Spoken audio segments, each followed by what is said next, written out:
अधिकारी जय भीम। हेलो, जय भारत, जय भीम आर्मी, जय हो रहा है जय। बस वहाँ पे अम्बेडकर नगर से बिहार पीछे के का मूर्ति है, प्रदेश पास अध्यक्ष कहाँ है?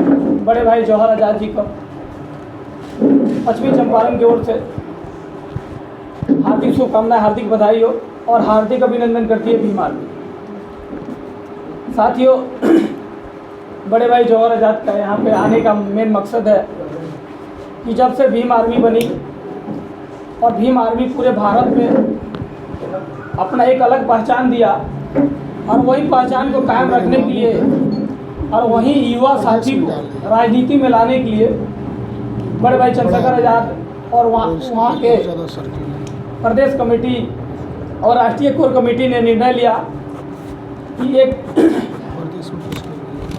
राजनीति पार्टी बनाई जाए, जिस पार्टी का नाम आज़ाद समाज पार्टी है और इनका राष्ट्रीय अध्यक्ष बड़े भाई चंद्रशेखर आज़ाद हैं। और उन्हीं के ही दिशा निर्देश पे बिहार प्रदेश अध्यक्ष बड़े भाई जौहर आज़ाद जी का पश्चिमी चंपारण में आगमन है। मैं चाहता हूँ कि इनके लिए एक जोरदार ताली से स्वागत करें। और अब मैं बातों को रखने के लिए बड़े भाई अफजल खान को बुलाना चाहता हूँ, क्योंकि समय जो है आज इनका मुख्य उद्देश्य यहाँ पे आने का एक बहुत बड़ा सा यहाँ का लोगों तक जन संपर्क था, लेकिन समय को देखते हुए हम लोग जो है 12 जून को रखे हुए हैं। इसमें छोटा सा ही सभा है और इसके बाद ये भाई यहाँ से बैरिया के बाद जगजीवन नगर निकलेंगे। और मैं चाहूँगा कि बड़े भाई अफजल खान के लिए जोरदार तारीफ से स्वागत करें। सभी साथियों को क्रांतिकारी जय भीम, नीला सलाम। साथियों, आज 2019 में 15 मार्च को यूपी के ग्रेटर नोएडा सेक्टर 70 में आज़ाद समाज पार्टी का स्थापना रखा गया था और उस स्थापना में मुझे भी सौभाग्य प्राप्त हुआ था कि आज़ाद समाज पार्टी की स्थापना में मैं दिल्ली जामिया मिलिया इस्लामिया का स्टूडेंट था। और जब आज़ाद समाज पार्टी की स्थापना की मूवमेंट चलाई जा रही थी, उस मूवमेंट में पूरे देश से बड़े भाई एडवोकेट चंद्रशेखर आज़ाद जी ने आज़ाद समाज पार्टी का स्थापना करने के लिए भीम आर्मी के कार्यकर्ताओं का सिग्नेचर लिया था और लगभग पूरे देश से 70-80 लाख साइन जो है, सिग्नेचर जो है, भाई के पास गया था। उसके बाद भाई ने इस पार्टी का स्थापना का ये किया था।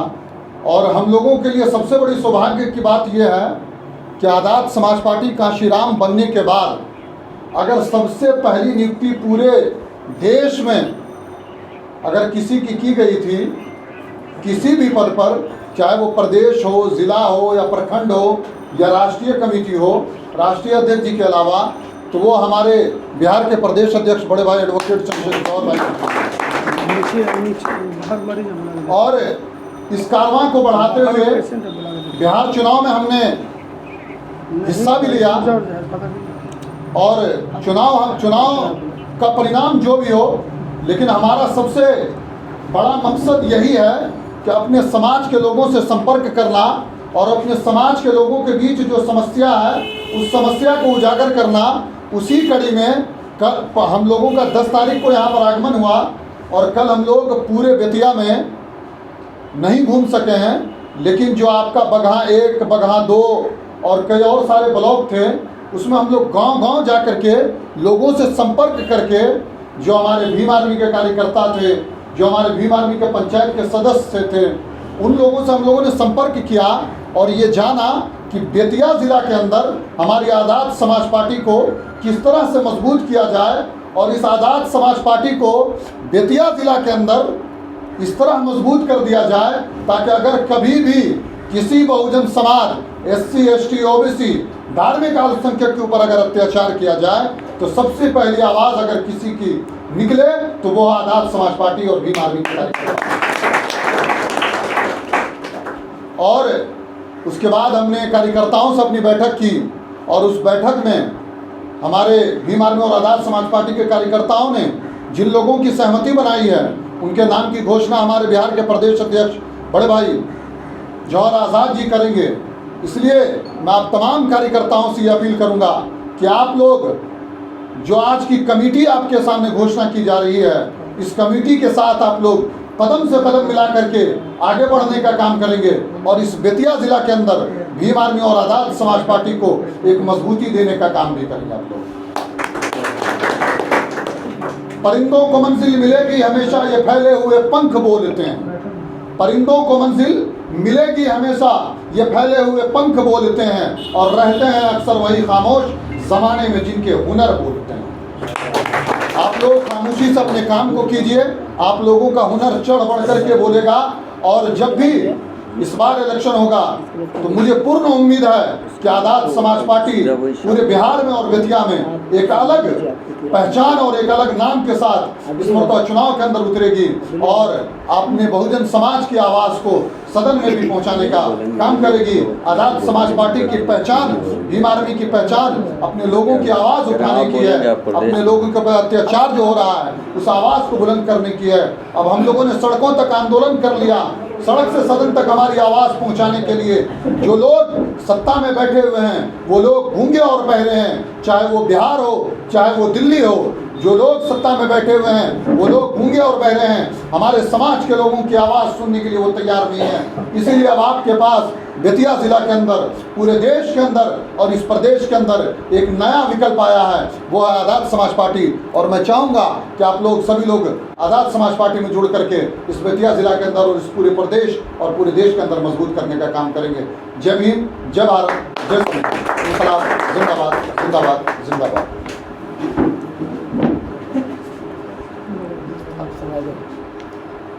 इनके कहने का मतलब था जो भीम आर्मी के द्वारा गरीबों पे, मजदूरों पे, महिलाओं पे जो शोषण किया जा रहा था और आज भी वैसा ही शोषण कहीं पे पढ़ने पे जाने पे, कहीं टीचर के द्वारा दलितों पे, मुसलमानों पे अत्याचार किया जाता है। हॉस्पिटलों पे जाने पे आप पे, हमारे बहन बेटियों पे अत्याचार कर दी जाती है। और यही जब आज़ादी के लिए हमारे बड़े बड़े महापुरुषों ने अपना योगदान दिया, अपना बलिदान दिया, अपना खून पसीना एक करके हमको आज़ादी दिलाई, तो हम लोग भी चाहते हैं कि भीम आर्मी जो गरीबों मजदूरों के लिए हमेशा लड़ती आई है तो आज आके सदन में लड़े। और मैं अपने बड़े भाई जौहर आज़ाद के लिए कहता हूँ कि आज़ादी की कभी शाम होने नहीं देंगे, शहीदों की कुर्बानी को कभी बदनाम होने नहीं देंगे। जब तक रहेगा सीने में लहू का कतरा एक भी, भारत की भूमि को कभी नीलाम होने नहीं देंगे साथ। और दूसरी बात कि जब हम लोग का चुनाव आता है, हम लोग बहुत बार देखे हुए हैं, तो मैं इस कैंपस के अंदर मैं बता देना चाहता हूँ, SC ST OBC और मुसलमान पूरे बहुजन समाज बैठे हुए हैं, तो मैं उनको बता देना चाहता हूँ कि इतिहास गवाह है कि कभी धर्म, इतिहास गवाह है कि धर्म कभी संकट में नहीं था। इतिहास गवाह है कि धर्म कभी संकट में नहीं था। अगर होता तो महाराणा प्रताप का सेनापति मुसलमान, अकबर का सेनापति हिंदू नहीं होता साथी। उस टाइम भी इन नेताओं की कुर्सी भी खतरे में थी, उन्होंने दलित मुसलमानों को अलग करने का प्रमाण किया। और इसी के साथ मैं चाहूँगा कि बड़े भाई डॉक्टर शाहनवाज हुसैन को बुलाया जाए और उनको समझ लिया जाए। मैं डॉक्टर शाहनवाज आज़ाद समाज पार्टी का प्रदेश सचिव हूँ पूरे बिहार का। और सबसे बड़ी बात है कि जितने भी भाई यहाँ मौजूद है सबको क्रांतिकारी लाल सलाम, जय भीम। और हमारे बीच जौहर आज़ाद सर जो हमारे प्रदेश अध्यक्ष हैं वो मौजूद हैं और वो चंपारण की धरती पे मौजूद है जहाँ से हमने आज़ादी की लड़ाई महात्मा गांधी ने जीती है। और हम लोग आज उस धरती पे मौजूद हैं जौहर आज़ाद जी के लिए सबसे पहले हम जितने भी भाई हैं सबको कहेंगे कि एक तालियों से स्वागत किया जाए जोरदार। सबसे पहले भीम आर्मी संगठन बनी थी कि जितने भी शोषित जो फैमिली है उसको आगे बढ़ाने का काम किया जाए, शिक्षा में उसको डेवलप किया जाए, तो उस पर जो अत्याचार हो रहा है उसको उससे लड़ाई लड़ी जाए। जब इसमें भीम आर्मी की कार्यकर्ता जब काफ़ी ज़्यादा बढ़ गई तो हमारे बड़े भाई चंद्रशेखर आज़ाद ने आज़ाद समाज पार्टी बनाई, क्योंकि पावर जब तक अपने हाथ में नहीं होगा, कुर्सी जब तक अपने हाथ में नहीं होगा तब तक हम कोई भी लड़ाई नहीं जीत सकते। आने वाले समय में इस देश को दो ही चीज़ चलाएगी, या तो कॉरपोरेटर चलाएंगे या जिसके पास पावर है वही चलाएगा। और हम जिस समाज से बिलोंग करते हैं हम लोग उतने वैसे कॉरपोरेटर नहीं हैं कि हम लोग फाइनेंशियल मजबूत नहीं है, क्योंकि हमारी फैमिली दूबी कचली हुई है। अब थोड़ा सा हम लोग डेवलप हुए हैं, तो थोड़ी सी हम लोग की बोलने की जो शक्ति प्रदान हुई वो भीमराव अम्बेडकर की वजह से हुई है। और हम ये जो संविधान जो हमें दिए हैं भीमराव अम्बेडकर जी, इसका हमें पालन करना चाहिए। हम ये सोचें कि हमारे बच्चे भी 2 रोटी कम खाएं लेकिन पढ़ें। जब तक हम शिक्षित नहीं होंगे तब तक हम लड़ाई नहीं लड़ सकते हैं। जिस दिन हम शिक्षित हो जाएंगे, हमारे हाथ में कुर्सी भी होगी और पावर भी होगी। होती क्या है, चुनाव आता है, जानता है लोग ये तो गरीब लोग हैं, इन लोग को पैसा दे दो और वोट ले लो। लेकिन जब हम शिक्षित हो जाएंगे, ये सोचेंगे यार 100, 200, 500 में मैं 5 साल के लिए बिकने जा रहा हूँ। 500, 1000 में तो बकरी नहीं मिलती है, खस्सी नहीं मिलता है खाने के लिए। 600 रुपये में तो खस्सी का मीट मिलता है, हम 500, 200 में बिक जाते हैं। क्यों? क्योंकि शिक्षा की कमी है। इसीलिए चंद्रशेखर भाई ने आज़ाद समाज पार्टी बनाया है कि हम लोग को एक पार्टी और पावर, पार्टी के साथ साथ जब तक चुनाव नहीं लड़ेंगे हमारे हाथ में पावर नहीं आएगा। लेकिन फिर भी हम लोग कमज़ोर हैं, क्योंकि 15% हम लोग 85% को तोड़ के रखे हुए हैं, बांट के रखे हुए हैं। लेकिन आज़ाद समाज पार्टी इसीलिए बनी कि वो 85% को एक साथ लाए और एक साथ लड़ाई लड़े। और हमारे भाई जितने भी बैठे हुए हैं, हम लोग संकल्प करें कि हम लोग पैसे पे नहीं बिकेंगे। हम 85 एक साथ एक मुश्त अपने चंद्र भाई को सपोर्ट करेंगे, वो हमारे बीच का हो। ये फैसला, जीत हार का तो फैसला अल्लाह के हाथ में है। मुकद्दर लिखना तो ताज लिखना अल्लाह के हाथ में। हम कौन होते हैं फैसला करने वाले? हमारा काम है कि कर्म करना।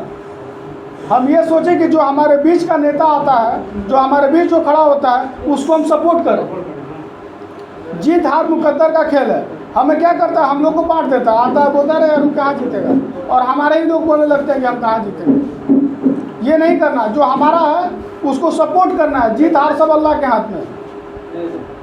और इसी संकल्प लेके हमारे जौहर आज़ाद भाई आए हुए हैं चंपारण में कि 2024 जो मिशन है उसमें अपना विधायक हो विधानसभा में, जो हमारे लिए बोल सके, जो मुसलमानों पे अत्याचार है उसके लिए बोल सके, जो मंदिरों में जो दलित समाज को नहीं घुसने दिया था उसके लिए खड़ा हो सके। आज जो हमारे विधायक हैं, जो हमारे एमपी हैं, वो अंबेडकर जी का देन है कि सुरक्षित सीट किए हुए हैं कि हमारे विधायक और एमपी जीत जाते हैं। नहीं तो वो भी हमारे बोलने वाले कुछ लोग जो है वो नहीं रहते। लेकिन हमको संकल्प करना है कि हम 85% हैं। अगर एक बार एक मुश्त हो जाए तो जरूर चंद्रशेखर भाई को हम लोग पीएम बना देंगे। और मुझे भरोसा है कि चंद्रशेखर भाई अगर पीएम बनते हैं तो पूरी दलित समाज और मुस्लिम समाज एक साथ रहेगी। और ये पूरा इतिहास गवाह है कि जब दलितों पे अत्याचार हुआ है, मुसलमान उनके लिए डंडा लेके खड़ा हुआ है, और जब मुसलमानों पर अत्याचार हुआ, यही दलित भाई उनके सपोर्ट में खड़े हुए हैं। तो इसी के साथ मैं अपना इति ख़त्म करता हूँ, और मैं आप सभी भाइयों को जय भीम, लाल सलाम। पूरा समय दे। और जिनकी हम लोग की बेसब्री से इंतज़ार थी, बड़े भाई जौहर आज़ाद को मैं चाहूँगा कि पूरे समय लेकर और हमारे लोगों के बीच आए हुए हैं, उनको एक सही रास्ता दिखाया जाए। और मैं इनके साथ जोरदार तालियों से जय भीम साथियों। हम लोग चूँकि नेता हैं तो बोलने की आदत पड़ जाती है, हालांकि प्रेस कॉन्फ्रेंस है, सवाल जवाबों का दौर है, लेकिन पॉलिटिशियन की आदत होती है कि जब तक भाषण ना हो तो लगता है कि आज के दिन शुरुआत नहीं हो। पहले तो बेतिया के सभी कार्यकर्ताओं को, पदाधिकारियों को धन्यवाद देता हूँ कि जिस तरह से उन्होंने मेरा स्वागत किया, सहयोग किया और मेहमान नवाजी की, उसके लिए बहुत बहुत शुक्रिया। और बहुत अच्छा लगा बेतिया आकर। वाकई मुझे ये महसूस हुआ कि पश्चिम चंपारण की मिट्टी में कुछ तो है कि जोश को दुगना कर देती है। तो बेतिया आकर मुझे बहुत अच्छा लगा, और इस वादे के साथ आज मैं चल रहा हूँ कि दोबारा आऊँगा और आता रहूँगा। 12 जून को मैं एक दिन के लिए आऊँगा, जिसमें कुछ कार्यक्रम है, हमारे दीपक राम जी उसके अध्यक्षता करेंगे। तो सबसे पहले मैं अपने मीडिया बंधुओं को ये बताना चाहता हूँ कि आने का उद्देश्य मेरा क्या था। जैसा कि आप बिहार राज्य को देख रहे हैं, बिहार राज्य में न्यूज़पेपर पत्रकारिता पे एक सवाल प्रश्न उठ रहा है कि दलित समाज पे जिस तरह से उत्पीड़न हो रहा है, 22,000 घटनाएं दलित समाज पे हुई, SC/ST एक्ट में केसेस दर्ज हुए, जिसकी सुनवाई न किसी न्यायालय में हुई, न थाने में हुई, न किसी मंत्री के यहाँ हुई, न किसी जज ने उस पर ध्यान दिया। 22,000 मामले दलितों के सुने नहीं गए। FIR मात्र एक कागज़ के ढेर तक वो सीमित रह गया। मैं घटनाओं को देखता हूँ पूरे बिहार में दलित समाज पे जिस तरह से उत्पीड़न होता है। मधेपुरा की घटना को देख रहा था, एक महिला को एक गाड़ी चढ़ा के उसकी हत्या की गई। वैशाली में मैं हर महीने चला जाता हूँ, जहाँ एक बच्ची को अगवा करके हत्या कर दी जाती है और ये सरकार खामोश होती है। ये सरकार उसी दिन छलाप के साथ कर रही थी जिस दिन नीतीश कुमार ने महादलित का नारा दिया था। क्योंकि जब जब आपको बांटने की बात होती है तो याद रखिए कि वो सियार है, शेर नहीं। और लोमड़ी की ज़ात जो है वो किसी की नहीं हो सकती। तो नीतीश कुमार को मैं लोमड़ी मानता हूँ, क्योंकि नीतीश कुमार अब बहुजन नेता नहीं रह गए, वो खाकी चड्डी वाले नेता हो गए। वो ऐसे नेता हो गए जो दलित विरोधी कार्य कर रहे हैं, लगातार कर रहे हैं, क्योंकि RSS की सदस्यता उन्होंने शायद ले ली है। इससे पहले के कार्यकाल हमने देखे थे, लेकिन इधर 5 सालों से उनकी विचारधारा में बहुत बदलाव आया। तो दलित समाज और अल्पसंख्यक समाज जो असुरक्षित महसूस कर रहा है पूरे बिहार में, उसके हाथ थामने के लिए, उसके साथ खड़े होने के लिए कोई भी नहीं दिख रहा है। आज आप देखें कि भीम आर्मी के एक कार्यकर्ता पदाधिकारी पे जिस तरह से अटैक हो रहे हैं। अभी हमारे एक ज़िला में भागलपुर के एक ज़िला अध्यक्ष पे हत्या का प्रयास हुआ। हमारे समस्तीपुर के हमारे एक प्रदेश के पदाधिकारी, उनके भाई पे हत्या का प्रयास हुआ। भीम आर्मी पर अटैक क्यों किया जा रहा है? सिर्फ हमारा गुनाह यही तो है ना कि हम शोषित समाज के लिए लड़ेंगे। तो मैं तो आप लोगों के माध्यम से कहना चाहता हूँ कि जितनी गोलियां हैं नीतीश कुमार जी के पास, अपने प्रशासन को लगा लें, इनके सरकार में बैठे हुए इनके जो गुंडे हैं इनको लगा लें। एक जौहर आज़ाद को मारोगे तो विचारधारा थोड़ी खत्म होगी। ऐसे सैकड़ों जौहर आज़ाद तैयार कर लिए हैं चंद्रशेखर आज़ाद ने।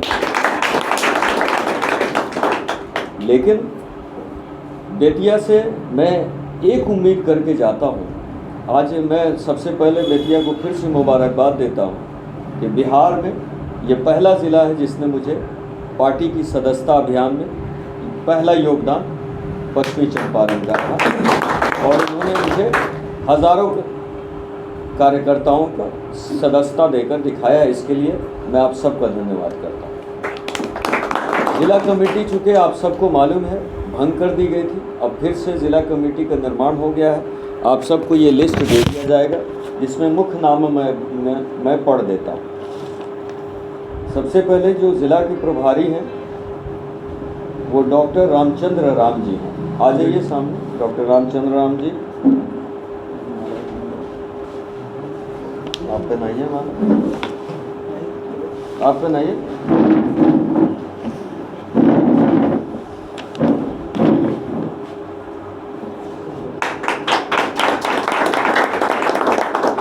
इधर देखिए साहब, माला थोड़ी ना, माला अपनी पहने। ये बन जाएंगे ना, जो माला पहनेगा वही बनेगा ना, प्रोटोकॉल को समझो। ठीक है। दूसरा नाम है श्री इश्तियाक खान जी। ये हमारे ज़िला अध्यक्ष हैं पश्चिम चंपारण। आइए उधर साहब, आप आ जाइए इधर। अब आप पहनाइए। जिला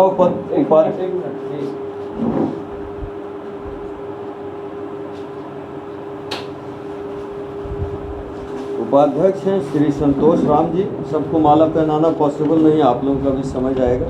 ये सूची मैं आपको दे रहा हूँ, नाम पढ़ दे रहा हूँ तेज़ी से।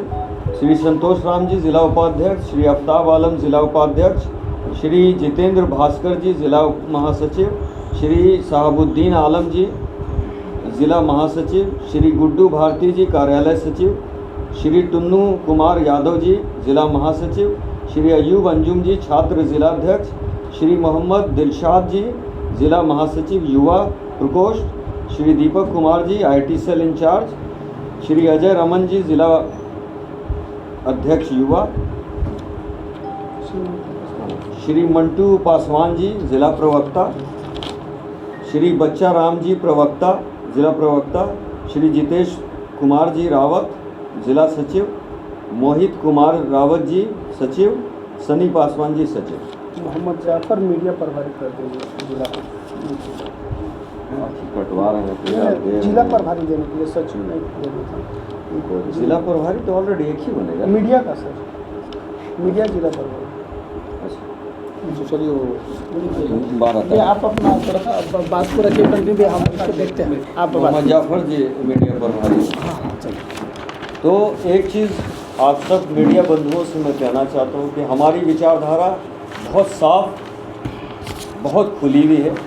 हम आज़ाद समाज पार्टी कांशीराम सिर्फ और सिर्फ 85 को लेकर चल रहे हैं, क्योंकि बाकी 3.5% के लिए भारत में पार्टियों की लाइन लगी हुई है। कांग्रेस है, भाजपा है, तृणमूल है, बहुत सारी पार्टियां हैं, आप सब जानते होंगे। लेकिन आज़ाद समाज पार्टी के कांशीराम के कार्यकर्ता इन 85 से बाहर नहीं हो सकते। हमारी मांग नीतीश कुमार जी से 2 मुख्य मांगे हैं। एक मांगे जो बिहार को विशेष राज्य का दर्जा देने के लिए आवाज़ तो उठाते हैं, लेकिन दिल्ली जाने के बाद वो पता नहीं कौन सी आवाज़ कहाँ से दबाई जाती है। नीतीश कुमार जी जब लौटते हैं तो उस मुद्दे को भूल जाते हैं, लेकिन हम उस मुद्दे को लगातार संघर्ष और आंदोलन के द्वारा मांगते रहेंगे। दूसरी हमारी मुख्य है कि ओबीसी समाज के साथ बहुत बड़ा षड्यंत्र रचा जा रहा है। बहुत सारा जुल्म उन पे हो रहा है जो ओबीसी समाज खुद नहीं समझ पा रहा है। जातिगत जनगणना जब तक नहीं होगी, ओबीसी समाज ये नहीं समझ पाएगा कि देश का सबसे बड़ा शासक ओबीसी समाज है, जिसको नीचे दरी बिछाने के लिए सारी पार्टियों ने रखा है। लेकिन हम ओबीसी समाज के लिए लड़ेंगे और ओबीसी समाज की जनगणना करा कर छोड़ेंगे इस चुनाव से पहले, उसके लिए चाहे जितने आंदोलन करने पड़े। दूसरी बात, भीम आर्मी और आज़ाद समाज पार्टी, ये आप देखेंगे कि पूरे भारत में कभी भी जुल्म होगा तो आज एक चीज़ बहुत अच्छी है कि हर ज़िला में, पूरे बिहार में पत्रकार बंधु जाकर पूछें कि जब भी उन पर जुल्म होता है, अत्याचार होता है, शोषण आता है, तो 100 नंबर से पहले किसका नंबर याद आता है? 100 नंबर से पहले भीम आर्मी और आज़ाद समाज पार्टी कांशीराम का नंबर आता है जहन में। क्यों? क्योंकि उन्हें मालूम है कि पुलिस आएगी तो आपके खिलाफ जाएगी, क्योंकि उन्हें तो सैलरी मिलती है बैठने के लिए और बाकी चीज़ें मिलती है काम करने के लिए। तो हमारा समाज बाकी अलग से देने के लिए तो है नहीं। इसलिए भीम आर्मी के पास 2 चीज़ें हैं, 2 शक्ति हैं। क्या है? झंडा और डंडा। भैया कहाँ है आवाज़ आप लोगों की? डंडा। झंडा और डंडा। झंडा हमारे समाज को दिखाने के लिए कि हम आपके साथ हैं, और डंडा उनके लिए जो हमारे खिलाफ है। जय भीम।